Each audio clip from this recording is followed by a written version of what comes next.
Coming up, 3 easy fixes to Social Security and Medicare that Republicans don't want you to know about. Republicans would love to get rid of Social Security and Medicare, but they can't because Social Security and Medicare are among the most popular of all federal programs. Besides, most Americans have been paying into them their whole working lives and depend on them. So how will Republicans attempt to end these programs? By doing nothing to save them. The trustees for Medicare and Social Security, of which I used to be one, say Medicare will run out of money by 2026, 3 years sooner than last projected, and Social Security will run out in 2034. But this doesn't have to be the case.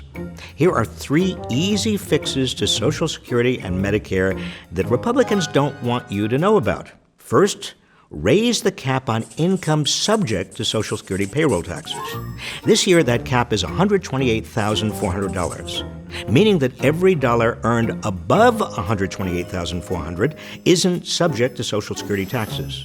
So the typical CEO of a big company who makes over $15 million pays Social Security taxes on just $128,400 of his or her income, a tiny fraction, while the typical nurse practitioner who takes home around $100,000 pays Social Security taxes on every dollar of his or her income. In this era of raging inequality, that's not fair, and it's not even logical. So the first fix is to raise the cap on income subject to Social Security taxes. Second, to help rein in Medicare costs, allow the government to use its huge bargaining power to negotiate lower drug prices. Big Pharma says this would mean less research on new drugs, but that's baloney. Pharma already spends more on advertising, marketing, and lobbying than it does on research. So the second fix, let government negotiate lower drug prices.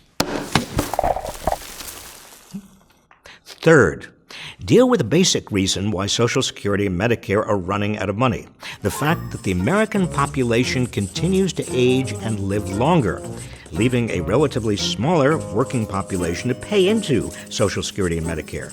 So how do we expand that working age population?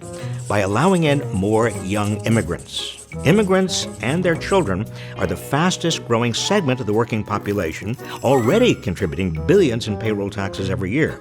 Instead of shutting immigrants out, allowing more immigrants into the country will help secure the future of Social Security and Medicare. So the third fix, allow in more young immigrants. This isn't rocket science, folks. Raise the cap, negotiate drug prices, and allow in more immigrants. Do these 3 things and you won't have to worry about Social Security and Medicare not being there when you need it.